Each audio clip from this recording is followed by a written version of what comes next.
from Southern Maryland's weather leader. This is a JB Weather Alert.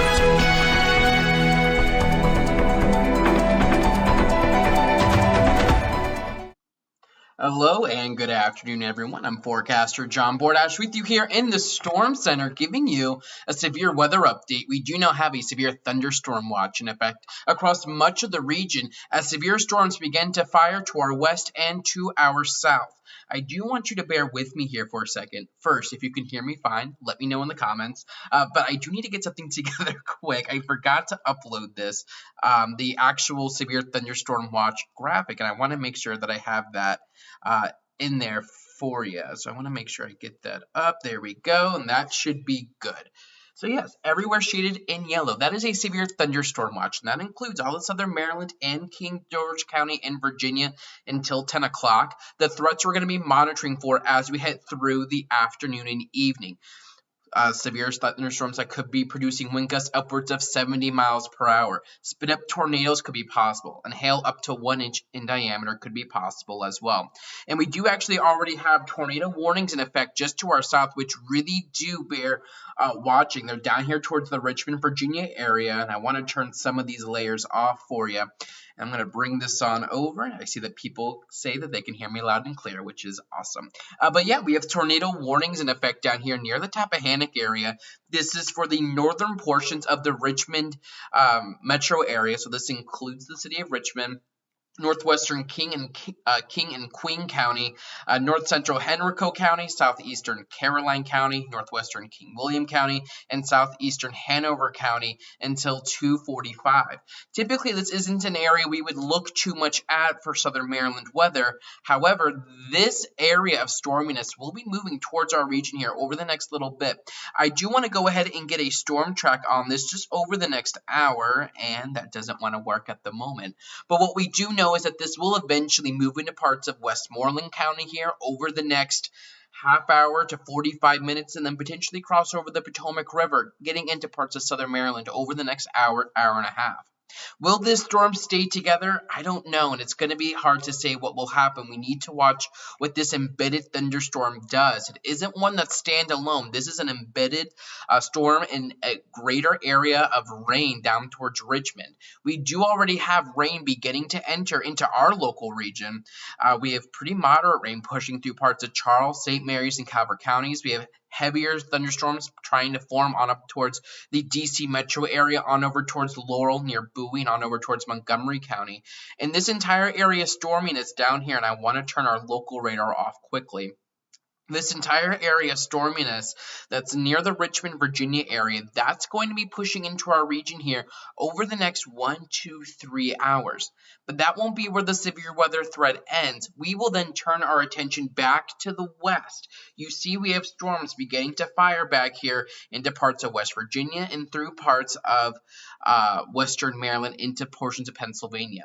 That's going to be with our cold front, and that's going to be swinging on through our region here as we head through the evening hours, really after sunset between about 7 o'clock through about maybe as late as 1 or 2 in the morning. So we kind of have two things we're watching here. Again, it's that first initial batch of rain down to the south with the active tornado warning for the Richmond, Virginia region. That'll move through here over the next 3 or 4 hours. With it will come the risk of heavy rain and then embedded thunderstorms like what we have right now that could produce a tornado and could produce damaging winds. And this is outside of the already windy conditions we have. So these are going to be enhanced wind gusts. And then again, our attention then turns back to the west as that line that's developing will look to push through. And that's why we have that severe thunderstorm watch, again, in effect for our entire region up until 10 o'clock this evening. And remember the difference between a watch and a warning. You see my little taco graphic. It's making a comeback down there in the bottom part of your screen. The watch means that we are currently watching for conditions. We have all the ingredients on the table, but we don't have a severe thunderstorm. We don't have a taco ready to eat. But once we get under a warning, That would be when we have an active situation ongoing. We have the taco formed, we're ready to eat it. That's what that warning means. We don't have a warning in effect for anywhere in Southern Maryland right now, which is good news. What we do have, though, is a warning to our south, and we have the watch in effect for our entire region. So we're going to continue to watch this. If I take you on over here towards Futurecast quickly, this was rendered a little bit earlier today. And it shows right around 2 o'clock kind of what's going on right now. Rain down towards the south with those storms back out towards the west. And as we push this forward, you see that that rain pushes into our region here over the next couple of hours from the south. And that line of storms gets its act together back towards the west. The saving grace here is that that line of storms that's developing out across parts of West Virginia and Pennsylvania may try to focus northwest of I-95, and that wouldn't surprise me. Typically with these setups, if we're looking for severe weather, we typically will get it with whatever initial round of severe weather pushes through. So I think our greatest severe weather risk is actually going to be from that round of rain that's pushing through and beginning to push in right now. That does have an active tornado warning down towards Richmond. With that said, that line will develop and it will eventually push through.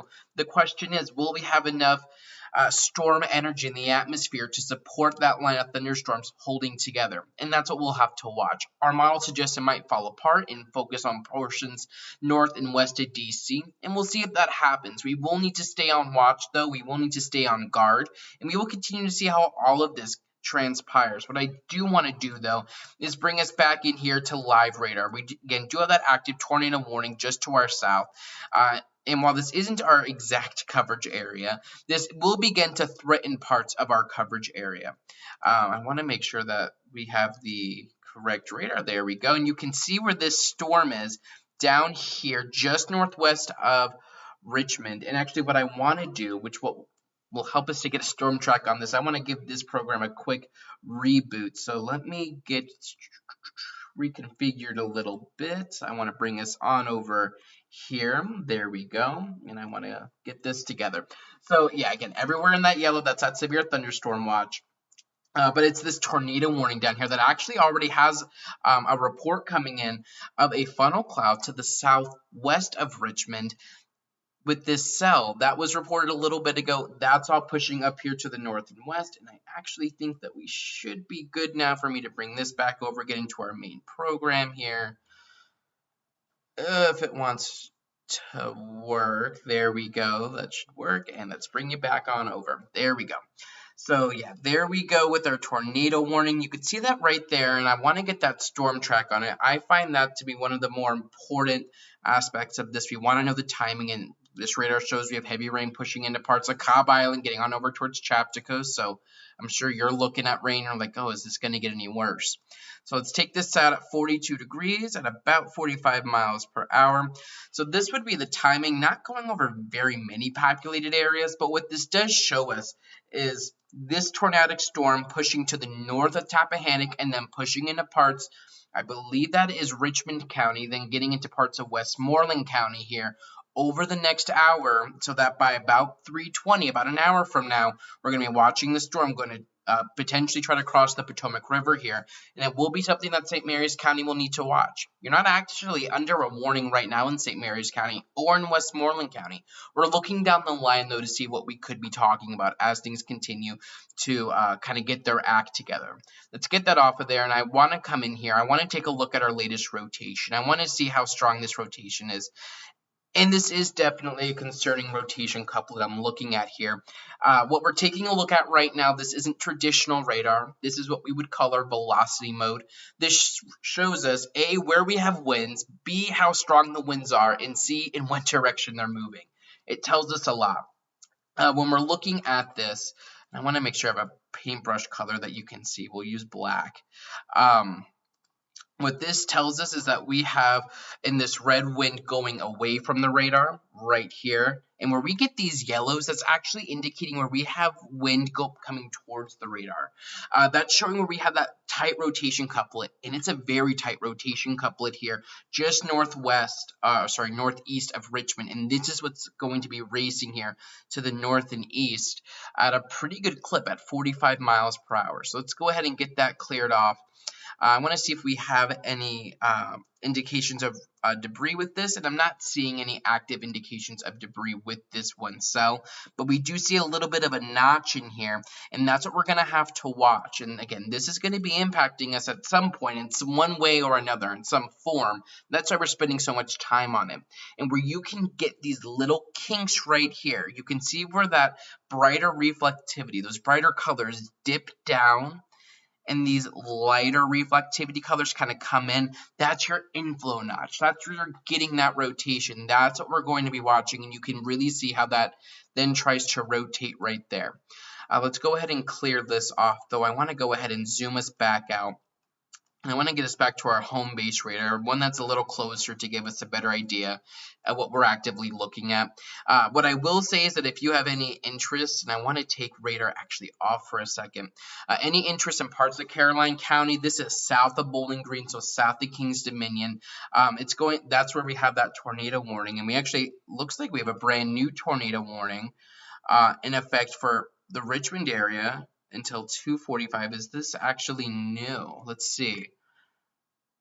Yeah, it looks like, yeah, this would be a new tornado warning in effect for parts of Richmond. So this continues to show that we have plenty of things to be watching to our south and west as all of these storms look to be traveling to the north and east. We're looking at the rain right now. We have the severe thunderstorm watch right now, but we don't have any active warnings in southern Maryland or on the northern neck. I do want to point that out. We are looking downstream. These are things that could be impacting us as we head over the next few hours. I do want to take you back here to take a look at that active severe thunderstorm watch again that we have for the entire region. And what I didn't post because I was waiting on some other stuff to be coming in, and I think it goes without saying, we have a wind advisory that's also now in effect for our entire region until 8 o'clock. I think it's a bit late to be issuing that. It's a bit after the fact, but that has been issued, and that kind of goes with the severe thunderstorm watch. So outside of any severe thunderstorms, you're talking gusty winds. Winds are just naturally going to be gusting up to 40 or 50 miles per hour. We've been saying that all day in the forecast updates. However, within any storm that gets going, you will have the potential to see thunderstorm winds enhance those already existing wind gusts upwards of 60 or 70 miles per hour.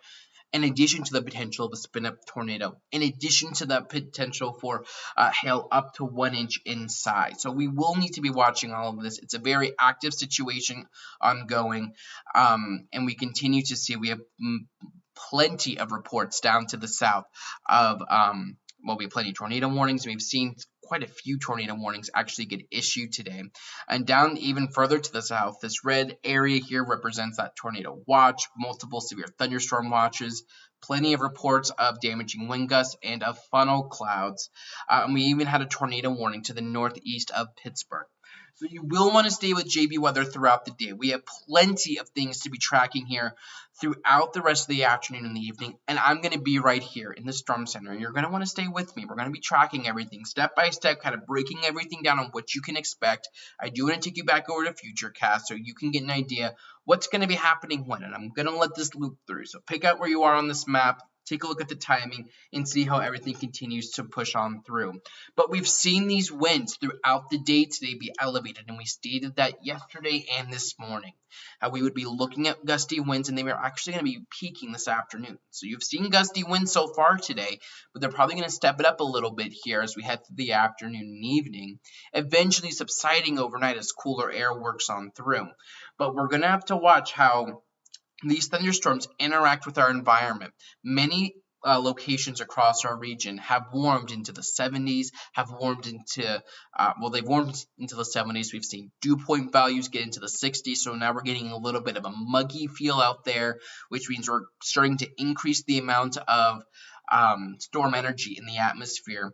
And as all of these storms, and you've seen this loop through a few times, as all of these storms back off to the west and down to the south kind of converge in our region, we'll see how these storms interact with what's going on. It is 100% possible that we see these storms fall apart as they move into this region. Just because we have tornado warnings to our south does not mean that they will continue into our region. It is very possible these storms weaken and we don't see those move into our region. We're just talking about gusty winds and heavy rain. However, there's also the potential that that is not the case. That potential is there for these storms to hold on to their strength, or we could see new storms develop and then push into the region. So this is going to be a situation that's going to be evolving, and we're not going to have a good handle on what's going to be happening minute by minute forecasting out. We need to be seeing what's happening right now. So these severe weather forecasts are not a guarantee of storms. I'm not promising that Lesbie's going to see a tornado today or that La Plata is going to see an 80-mile-an-hour wind gust. These severe weather forecasts are alerting you to the potential of what could be happening, a realistic potential of what could be happening. So we will continue to watch all of this. We have additional storms firing down to the south in addition to the two moving through the Richmond metro area. We have a severe thunderstorm warning down towards Roanoke Rapids, getting into southern parts of Virginia. This also will be looking to move into the region. So all of this to the south is pushing north and east and will eventually cross here into our area. And then again, we have these storms back out to the west. You see plenty of lightning. We're registering well over 500 strikes of lightning that will be pushing through. And the lightning really does tell the story here. What we're talking about moving into our region right now, and Futurecast has had an amazing handle on this. What we have pushing into the region right now is separate from the cold front. The cold front itself is actually just really going to be bringing with it the threat of gusty winds and heavy rain. There is a tornado threat with the main line back up to the west, but it's not as high. It's these storms that are firing out ahead of it within the big blob of rain that's pushing on through, those embedded thunderstorms. That is where the tornado risk is going to be the highest, and that is what we are pushing across our region right now. So the tornado threat isn't exactly overly high. Today we sit at about a 5% chance of seeing a tornado in our region. While that doesn't seem all that high, it actually is pretty remarkable considering on any given day our tornado threat sits at about 0.2. So we've increased this. I can't do the quick math. That's probably, 100-fold or so, sitting at a 5%. But that 5% also isn't a 100% chance. So we have that elevated threat of a tornado today, but it's not exactly a guarantee. We've actually seen far better, or I guess far worse, far more impressive setups for tornadoes across our region before. So I don't think this will be a tornado outbreak, but this will be something that we need to be monitoring. So you can get all of my updates throughout the afternoon going into tonight on Facebook, facebook.com/jbweather, at jbweather.net. That really is the central hub for all of the information. The live updates are over there. All of my updates are over there. The forecast is updated over there, so you can always head to jbweather.net, even if you don't have access to social media. If you do, you got Facebook, Twitter at @JB_weather, Instagram at JBweather, YouTube, youtube.com/JBweather to get the latest. So we'll continue to watch all of this. And yeah, we'll see how all of this kind of plays out. If we get any additional warnings, I'll be back here with you live to give you that update. Stay tuned, stay safe, and I'll continue to keep you one step ahead of the storm. Check the forecast anytime online at jbweather.net.